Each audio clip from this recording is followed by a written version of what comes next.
Yes, welcome back to Hot Topics. I'm Jeff Adjamai with Home Life, Miracle, and House of Trade, bringing you the most talked about GTA real estate news stories of the week. We've got a couple of hot topics to talk about today, so let's jump into it. And the first topic of the day, this is coming from the Toronto Star, CBC, CP24, and a bunch of other news outlets. And that's about Toronto rental rates going up. Now, Toronto rental rates have gone up to about $2,300 a month. That's average.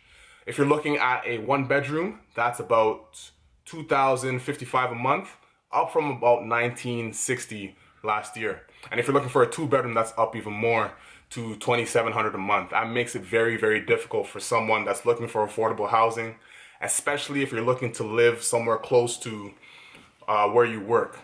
It's very difficult to try and find a place to rent in the city, especially at an affordable rate.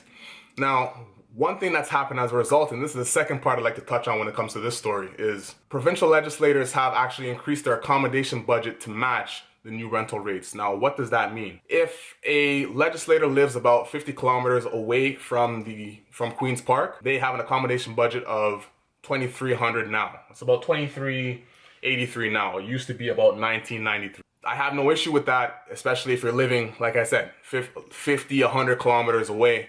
It's pretty tough. Now, these accommodations help to cover anyone that's, like I said, living pretty far away. So, for example, I'm a politician, I'm a legislator, and I live really far away. I live in Hamilton, but I still gotta come to Queen's Park and vote on behalf of my riding. I can come and actually rent out a property near Queen's Park, walk every day to work, expense up to $2,300 a month, get that money back of my own. Not bad if you're living, like I said, very far away from Queen's Park. Now, if you're living much closer, and I'm not sure exactly how it affects people that are living, or politicians especially, that are living within walking distance, or living maybe, let's say, in areas like Markham or Richmond Hill, if they still get some of this, or if they get the same perk, I'd like to hope not, because that's a 15, 20, 25 minute drive. It's not a bad drive, and if it's someone, and especially, let's say Markham, for example, that's nothing, right? So the average person is not going to want to hear that their legislators are using an accommodation budget using the accommodation budget and renting properties within downtown core when they themselves can't find something to rent affordably. I do understand it if you are a legislator that lives really far out, Caledon, further than Caledon. I think Caledon's within 50 kilometers of Toronto's core. But areas further out, like Owen Sound, I understand. Barrie's actually pretty far, so having an accommodation budget there, that's not that bad, right? So depending on how far you live in the riding, I'm in support of it. Our legislators don't always spend our money the best. And when it comes to something like this, such a touchy subject like affordable housing in the city, it's terrible optics to see that this kind of budget is actually being increased this way, and it was such a secretive way as well. I think apparently CP24 or New Stock 1010 announced that this was done very secretively, I think around October 2018, but we only heard about it on Tuesday, January 16th of this year. So my question is, I wonder how the public feels about this. I heard a couple of people calling places like New Stock 1010 and were really going after some of their local politicians because, like I said, affordable housing is not affordable anymore. It's very difficult to find a one bedroom that the average person can rent out for themselves and actually be close enough to work to get there within a decent time. And two bedroom or multi-family homes are much, much more difficult to come across. So when you see your legislators having that kind of budget to be able to expense their own living expenses or accommodation expenses, it's kind of tough and it's kind of rough on the average person, especially when you got to see that. So I'd like to see what a lot of people think about it. It's an interesting topic. It's definitely going to be a hot topic and one up for debate. So put your comments down below. Let's get a discussion going. And the second thing I'd like to talk about today is a company called Redfin, not Redpin, Redfin, coming from Seattle, and they're trying to create a Canadian website and start marketing their business to Canadian consumers. This is interesting because this happened, and they've had their eyes on the Canadian market for the last 5 years.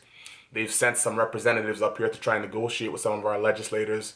They were part of the push to try and get sales data open to the public when the Toronto Real Estate Board wanted to hold that tight, keep it within their circles. The Competition Bureau was not having any of that. And we all know what happened. Now sales data is open and available to the public. And like I said, 2019 is that year where you're going to see a lot of different technological trends in real estate. And when you have online brokerages like Redfin that are coming to the Canadian market, that's huge. This is not a small company. Their market cap is about 1.6 billion and their revenue is about $327 million a year. And this is going to pose a lot more competition for Canadian realtors, especially realtors in the two hottest markets in Canada, Vancouver and Toronto. Treb has the largest Treb has the largest group of realtors under their arm. They've got to compete with one of the most well-funded, technologically advanced real estate companies out there.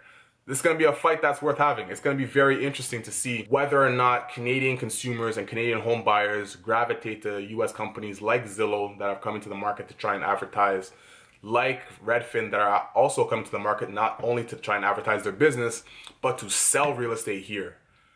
I wonder how many realtors are going to maybe jump ship from places like Remax, Century 21, and things like that, Home Life even, and maybe try and join Redfin and try and be another Canadian or another piece of their Canadian arm. Now, US companies have had success here before. If you see a Remax or if you see a Century 21 or for Keller Williams, for example, these are US companies. The difference is that these are franchise companies, so they're individually owned by franchisee, but they obviously use the brand name to help them market a little bit, or just to help them get their marketing out a little bit better, make it a little easier on them when you have that brand backing you.